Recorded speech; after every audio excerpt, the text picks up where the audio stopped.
नमस्कार दोस्तों। आशा करता हूँ कि सब ठीक होंगे।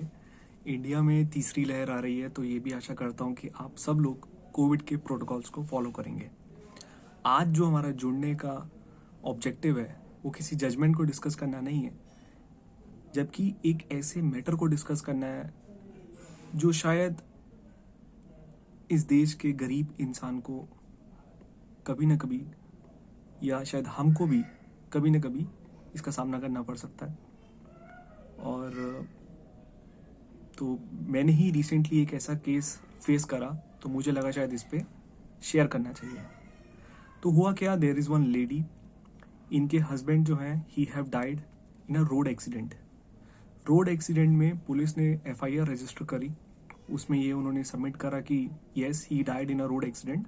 बट जब पुलिस ने इन्वेस्टिगेशन करी तो उन्होंने चार्जशीट में ये डाला कि they could not trace the accused, कि किसकी वजह से इनकी रोड एक्सीडेंट में डेथ हुई है, कि कौन सी वो गाड़ी थी या कौन सा वो इंसान था, ये वो पुलिस नहीं पहचान पाई। अब ये जो लेडी है she is a very poor lady, और ये हाउस होल्ड वर्क करती हैं। इनके 2 माइनर चाइल्ड हैं जो दोनों डिपेंडेंट हैं इन पे। ये मेरे पास आई, मैंने ये केस प्रो बोनो लिया, इसके लिए मैंने कोई फीस चार्ज नहीं करी। तो इस केस में मेरे पास 2 ऑप्शन है, या तो मैं इस इन्वेस्टिगेशन को चैलेंज करूं या फिर इस इन्वेस्टिगेशन को एक्सेप्ट कर लूं। इस लेडी ने मुझे ये डायरेक्शन दी कि हम इन्वेस्टिगेशन को चैलेंज नहीं कर रहे, क्योंकि मेरे पास इतने रिसोर्सेज और इतना समय है नहीं, तो जो बन सके वो मेरे लिए करिए। फिर हमने उस अनट्रेस रिपोर्ट को एक्सेप्ट करा। देखिए, अगर एक्यूज ट्रेस हो जाता तो उस केस में हम इंश्योरेंस कंपनी से क्लेम करते under section 166 of motor vehicle act, जिसमें इंश्योरेंस कंपनी के अगेंस्ट हम क्लेम पिटिशन फाइल करते एमएसीटी कोर्ट में। लेकिन प्रॉब्लम तब आती है जब आप एक्यूज्ड को ट्रेस नहीं कर पाते, क्योंकि आप एक्यूज को ट्रेस नहीं कर पाए, उसकी गाड़ी को ट्रेस नहीं कर पाए, तो अब ये भी नहीं, तो उस केस में कोई इंश्योरेंस कंपनी का रोल ही नहीं है, because you don't know that as per whose fault the person have died. Then I made my research and I get to know that in India under section 357 capital A CRPC there is something called victim compensation scheme. तो मैं victim compensation scheme में गया और मुझे ये पता चला कि इस केस में, फैटल एक्सीडेंट के केस में, हम जो है क्लेम कर सकते हैं कंपनसेशन स्टेट के अगेंस्ट।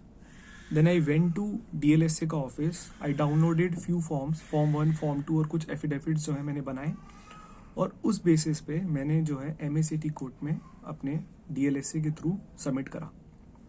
कंप्यूट कंपनसेशन आई है 5 से 8 लाख के बीच, जो इस लेडी के लिए बहुत है, और उन्होंने भी तहे दिल से मुझे शुक्रिया कहा और इसको एक्सेप्ट करा। तो सवाल ये है कि मैं ये वीडियो क्यों बना रहा हूँ।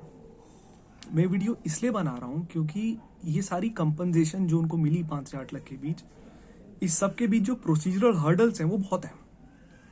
पहला सवाल ये है कि क्या क्या डॉक्यूमेंट सबमिट करने पड़ेंगे। तो फॉर्म 1, फॉर्म 2 ये आपको DLSA की वेबसाइट से मिल जाएंगे। इसको प्रॉपरली नोटराइज कराना है आपको। सारे डिपेंडेंट्स की डिटेल होनी चाहिए। डिसीज की क्या सैलरी है उसका प्रूफ होना चाहिए। अगर आपके पास उसका प्रूफ नहीं है, और if he was a labour और समथिंग, तो इस केस में मिनिमम वेजेस है दिल्ली में जो है उस हिसाब से उनको पेमेंट मिलेगी। आप चाहें तो इस कंपनसेशन को चैलेंज भी कर सकते हैं MACT कोर्ट में, और आप चाहें तो एक्सेप्ट कर सकते हैं, या फिर आप इसको रिवाइज करने के लिए अपील में डाल सकते हैं।